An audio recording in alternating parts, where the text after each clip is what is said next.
All right, let's call Sam right away, just because we're pressed dial for him time. up. So why don't you sing or something? Okay. Keep I don't know how to sing. Oh, that's true. You don't, because you used to be a glam rock singer.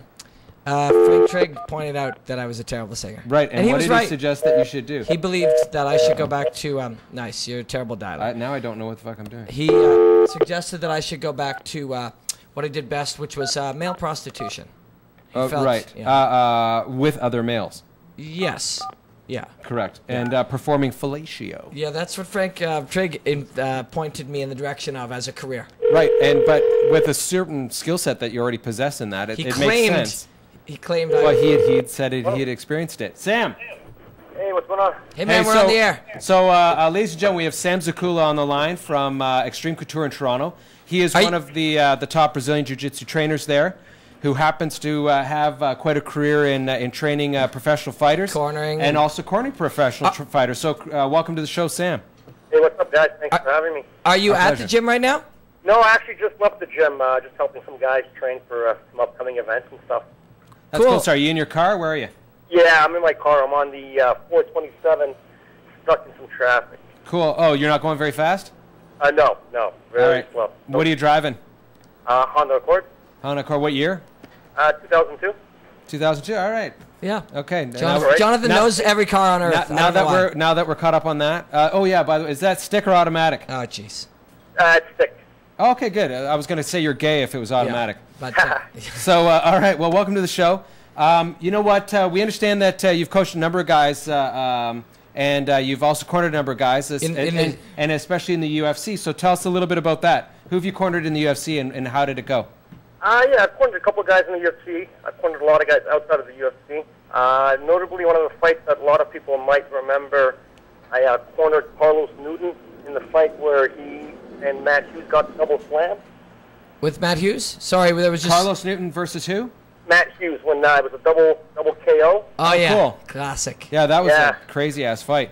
So what's going through your head when you see that exchange go down all of a sudden? One guy's up in the air, the other guy falls down, you look and they're both out. Yeah, I remember sitting there, and I saw Carlos set up the triangle, and then I saw Hughes pick him up and walk him over to the fence, and then it looked like Hughes did a dead fall, and I'm thinking, yes, Carlos choked him. But then when Hughes popped up first, I knew that we're definitely, Carlos was out too. So I got like an analogy for that fight. People ask me, who do I think, really won that fight? And mixed martial arts, it's like a fight, right? So if two guys are fighting on the street and two guys are unconscious, the guy that wakes up first is probably going to win the fight, right? So yeah, he's going to start throwing bombs again. Yeah, the other guy's out on the dead guy. Liberty on him, right? Right. But, it was a good fight, Cool. And then what about you did some cornering for Phil Baroni? I was brought in to kind of as a defensive coordinator, kind of like after Phil Baroni fought Evan Tanner the first time. Yeah. He got mounted and finished, I think, in about 2.5 minutes. Sure. And then I got brought in to kind of like work his guard, and then they rematched, and Baroni survived off his back that fight. Didn't take much damage, and it was a good experience, That's cool. So you lent some of your expertise to that guy and helped him out. Yeah. That's cool. And so your experience as doing corner work in fights and that kind of thing, is that something you enjoy? Is that something that you like to do, or do you prefer just to really spend your time, developing guys in the gym? What's your area that you think you excel at most? It's both. I enjoy cornering guys, but I enjoy creating guys. Like a lot of name trainers, when they get a name, fighters just flock towards them, right? Yeah. But before they get a name, they've had to have created a fighter that kind of puts them over the top, right? Like Greg Jackson, nobody knew who Greg Jackson was until Diego Sanchez won the Ultimate Fighter, and then he kind of got a reputation off that. Right. Mark Delagrati, nobody really knew who he was until Kenny Thorin came on the scene, started doing well, and Sean Tompkins developed 3 world-class kids in Hominick, Hordeski, and Sam Stout. So I enjoy doing both, but I take pride in helping groom guys from the get-go. Yeah. And that takes time. It takes time to develop guys to get kind of like a world-class level. So I have no problem helping out anybody. So Sam, tell me this then. So you named a couple of guys. You got like Greg Jackson out there and a few other guys. let's say you're quartering, you know, one of your fighters against one of Greg Jackson's guys. You see Greg Jackson over on the other side of the ring. You know, is there a bit of a competitive edge between the trainers as well? Like, you know, you want to out-strategize a guy like that? And if that's the case, you know, what is your strategy going up against a guy like Greg Jackson, who happens to be considered one of the better strategists for MMA fighting right now? Right. I've actually cornered guys at Grappler's Quest against Greg Jackson over in Las Vegas. But when you prepare a fighter, you can never assume what your opponent's going to do or what his trainer is going to come up with a game plan for him.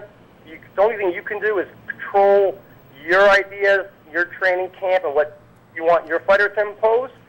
So I don't really put much thought into who's in the opposite corner. You know, you can just assess your fighter, the other fighter, and come up with the best strategy for your fighter to come out victorious. You know. So who are the top guys that you think you might be able to lend a hand to the most? You know, you've seen you're probably, you know, engaged in all the fights. You watch everything. You're seeing it all go down. Do you see any, like, a couple fighters that you think, Jesus, you know, if I could spend some time with that guy, I could really help him out, bring up his game? You know, who would they be? You know, it's a great question. One guy that I would love to work with, I think that I could help out, would be a guy like Cheick Kongo. He's got great stand-up. He's got great cardio. He's got a lot of heart. He's fought in a couple of fights where he's been in bad positions and he doesn't quit. But he just doesn't really seem to know what to do off his back. And if he did, I think he'd be a little bit more dangerous than he is. Yep. Hey, let's talk about, you know, you talk about those fighters that can kind of make a name. And definitely the fighter that you work with now that people in this area know is Misha Cirkunov. What's going on with him now? And what do we got to look forward to for him?